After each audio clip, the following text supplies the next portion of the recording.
The popular image of the urban planner is it's someone who makes cool maps and sexy renderings and designs amazing transit lines and protected bike facilities. And it can be that, but the reality of being an urban planner is usually something else. All about urban planning and what on earth I'm doing on YouTube coming up next. This is CityNerd, weekly content on cities and transportation, and I've had a lot of requests from people who want to know more about my background, or more about what it's like to do urban planning, or if I have advice on how to get into the field, or what planning even is. So this is a video that touches on all of that. Because if you watch this channel, unless you really know me, and a few of you actually do, I'm just a guy who prattles on endlessly about a lot of planning and engineering stuff and seems to vaguely know what he's talking about, but really, it's YouTube. Anyone can just say anything. So what I'm doing today is sharing some thoughts and insights from my time in the planning profession in the hopes that it'll help you figure out how to engage planning processes in your own city, or even become a planner yourself. Shudder. I'll also talk a bit about how I went from being a planner to getting into YouTube, which is something I do get a lot of questions about. I'm not going to spend a lot of time talking about credentials. My LinkedIn is easy to find, but most of my career has been in consulting, where I did a mix of planning and engineering, and includes a really diverse mix of projects, most of which I'm really proud to be associated with and were a joy to work on. My projects were all over the Pacific Northwest, but mostly around the Portland metro area, which has a reputation, deserved or not, of being kind of a transportation and land use planning mecca. As far as my educational background, it is in planning, but if people don't know that, they often assume I'm an engineer. I don't know, because of the way I talk and the types of things I'm good at. This is all just so you know where I'm coming from. It's not to claim authority or some special expertise, because you certainly don't need a planning or engineering background to run a pretty good YouTube channel on urbanism. In fact, if I'm being honest, it's probably a hindrance. So you might ask, why does someone who's living a glamorous life of professionally fulfilling projects give it up to be a poorly paid YouTuber with a modest subscriber base? Well, a couple things. One is, as I got further and further in my career, I started building a notebook of ideas. Things related to cities and transportation that were interesting to me and that I cared a lot about, but also things I was pretty sure I'd never be able to find a client to pay me to research or write about. I considered blogging, but the idea of writing more about this stuff on your own time when you're working 40+ hours a week on it at your job is not attractive. You'd rather write novels in your free time, which I did, so if you're a literary agent, hit me up. In early 2021, well, the pandemic's been hard on everyone, but I went through some life changes that just made me want to disengage and rethink everything I was doing, so that's what I did. Taking a sabbatical gave me the time and the space to dig into that notebook of ideas, but the prospect of blogging just still wasn't exciting. Most of my ideas rely pretty heavily on visuals, and I do have just the faintest bit of background in video production. So I started pondering YouTube. Actually appearing on camera was kind of mortifying, but a necessary evil, I decided. So I started listening to that voice in my head that says really trite stuff like, "You only live once," "Nothing ventured, nothing gained," "To dare is to do." So I gave myself a crash course in writing, shooting, and editing, the very rough product of which is essentially my first video. Okay, that's the setup. And for the remainder of this video, I want to spend some time talking about my experience of being an urban planner, which I hope you'll find value in, either in figuring out how to engage planning in your own city, or potentially in your career path. And the way I'm going to do this is the time-honored high school essay format, the compare-contrast. So this is going to be 9 ways in which being a planner is different from being a YouTuber, and let's just get right into it. 1, qualifications. To be a planner, or at least to go very far in the profession, you probably need a graduate degree, like a MERP. And to even get into a master's program, it probably helps to have an undergrad degree in something adjacent, like geography or sociology or poli-sci.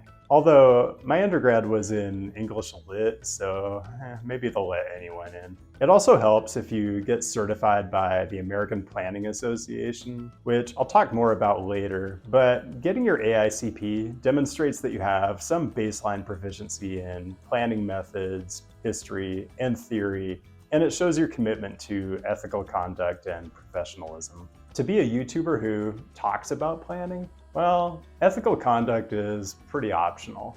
I mean, apparently you can just rip off people's entire video ideas and basically recreate them shot for shot and get millions of views. And professionalism is probably the opposite of what you want. To income, planners do okay. It depends what kind of market you're in. But if you get an entry-level assistant planner position out of grad school and you live in a coastal city, you might make enough to pay rent on a room in a house or an apartment that you're sharing with friends. The good news is your income is stable and predictable, and you're usually going to be in a job where the employer covers most or all of your health care and probably kicks something into your retirement. If you're a YouTuber, you are the employer. YouTube sends you a meager check every month based on how many ads your viewers watch. And you can grovel for Patreon dollars if you're really shameless, but there are no benefits, so you have to figure out your own healthcare and retirement plan. It's not optimal. 3, dealing with other people. If you're a planner, you are a part of a team. If you're a project manager, like a Planner 3 or something, you're delegating to and mentoring junior staff, and you're probably reporting to a principal or an office manager. It's very hierarchical. YouTube, at least the level I'm at, you're doing every last thing yourself. Brainstorming ideas, writing scripts, going out on a location and shooting, figuring out how to film yourself, making your own graphics, editing, publishing, responding to viewer comments. In other words, if you're the type of person who doesn't like delegating and doesn't like taking direction from people who are higher than you on the food chain, basically if you're a complete control freak, then YouTube's pretty ideal. This brings up a related issue, which is for quality control. If you work in consulting especially, there's a QA/QC process for essentially every deliverable that goes out the door. Somebody senior and independent checks over your plan sheets or your memo or whatever and makes sure there's nothing stupid in it or anything that might get the company sued. YouTube, nobody's supervising me, so I make all kinds of mistakes. But I just don't really like anybody looking over my shoulder, and nobody's gonna die if I forget there's a good light rail connection between the Minneapolis airport and downtown. Number 5, business development, which is really just a euphemism for schmoozing. This is particular to consulting, and what it amounts to is taking potential clients out for coffee or lunch or like golf, making small talk for a few minutes, and then grilling them on what RFPs are coming, what they're gonna look like, and when they're gonna come out. It's a bit of a necessary evil, but if you're a misanthrope like some people, you'd rather be in a dentist chair getting a root canal. Contrast YouTube, where business development consists of hoeing through endless emails from people who want you to do a quote-unquote collab. Ugh. Which is code for taking time in your video to pitch some completely useless thing, like an NFT or a cryptocurrency no one's ever heard of. And in so doing, just destroying whatever minimal credibility you had in the first place. This one's easy to deal with just by hitting the delete, or better yet, setting up filters in Gmail. Number 6, topics. Unless you rise to the level of agency director, and maybe not even then, you're going to be working on whatever someone above you told you to work on. If you're in consulting, you can have some impact on this by being good enough at business development to the point where you can win the kinds of projects you like working on. I got to this level to a certain extent, but it takes a lot of work to get there. Contrast to YouTube, if you follow my channel, you know I put out a new video every Wednesday. And you might also notice that I shift gears pretty radically from week to week, not just because I don't want to bore you with the same topics over and over, but really so I don't bore myself. By the time I'm done with a video, I'm really done with it. And I'm ready to do something that's 180 degrees different. You can't do that in planning. I know people who worked on the same project for like 10 years straight, planning, environmental, design, and construction. And that's just not for me. Number 7, related, is just the ability to express yourself and be true to your values. As a professional planner, you're a bit constrained in this. If you're at a public agency, you don't want to get crosswise of the politics. If you're at a nonprofit advocacy organization, you need to fall in line with the mission. And if it's a consulting firm, that's really worst of all. For instance, you probably don't want to say anything bad about the state DOT because the state DOT probably controls the purse strings on like at least 75% of the projects your firm is going to want to pursue. If you run a YouTube channel, on the other hand, you can kind of just say whatever floats through your brain, no matter how ill-conceived it is. Not that that ever happens on this channel, but it really is liberating to just be able to say exactly what you think.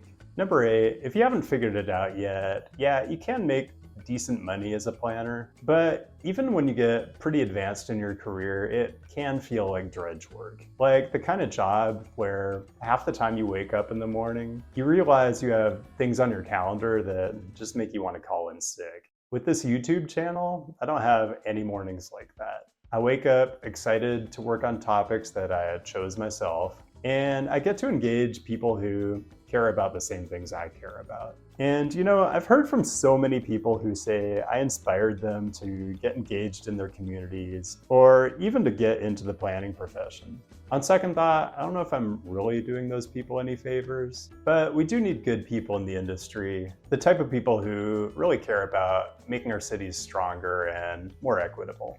Okay, I'm going to get into what I think is the most important compare-contrast. But first, please drop a like on the video and consider subscribing if you're looking for weekly urban planning content. There are other ways to get at me on social media, and there's a more tight-knit community on Patreon if you're into that sort of thing. Subcount check. We're really into the college football stadium stratosphere now. So this is Memorial Stadium in Lincoln, home of the University of Nebraska Cornhuskers. If you're an overseas viewer, this is all probably very confusing. Why are America's largest stadiums in small cities you've probably never heard of? And why are our largest crowds at amateur sporting events? I'm afraid I just don't have any good answers for you.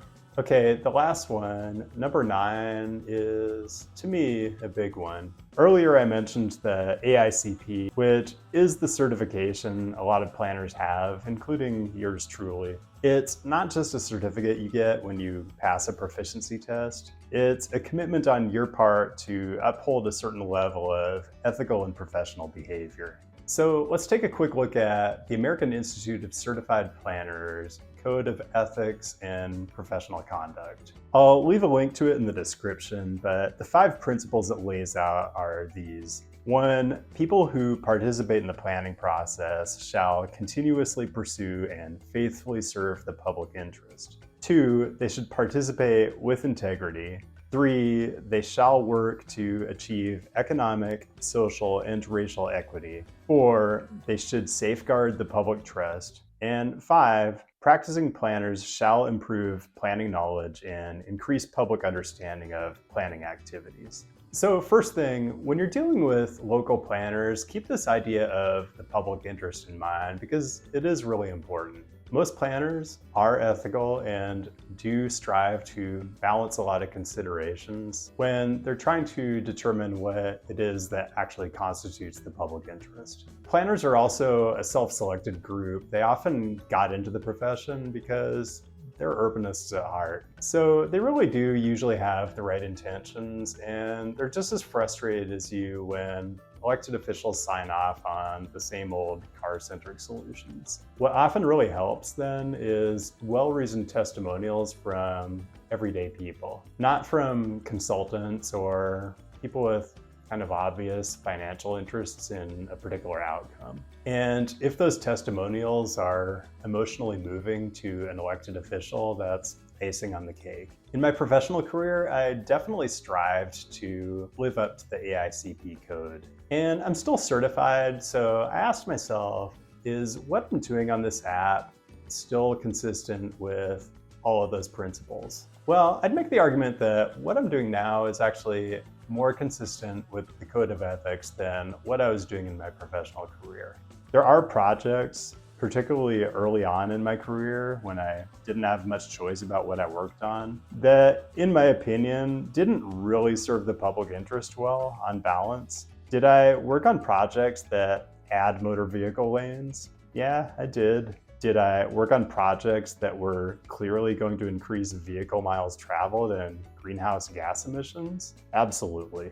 So honestly, right now I feel like I'm doing more to serve the public interest and more to build public understanding and capacity to engage planning projects than I did when I was a practicing planner. Maybe I'm deluded, I don't know, it's possible. It's funny though, people from my professional life keep asking me when I'm coming back to work, and I just increasingly wonder, what if this is the work? That's all I got. Thanks for joining, and I hope you got a little more insight on what planning actually is. Thanks to the patrons who make me feel like doing these absurd videos might actually be a viable profession. Keep at it with the great topic suggestions down in the comments. I'll be back with a new episode next week, and I'll see you then.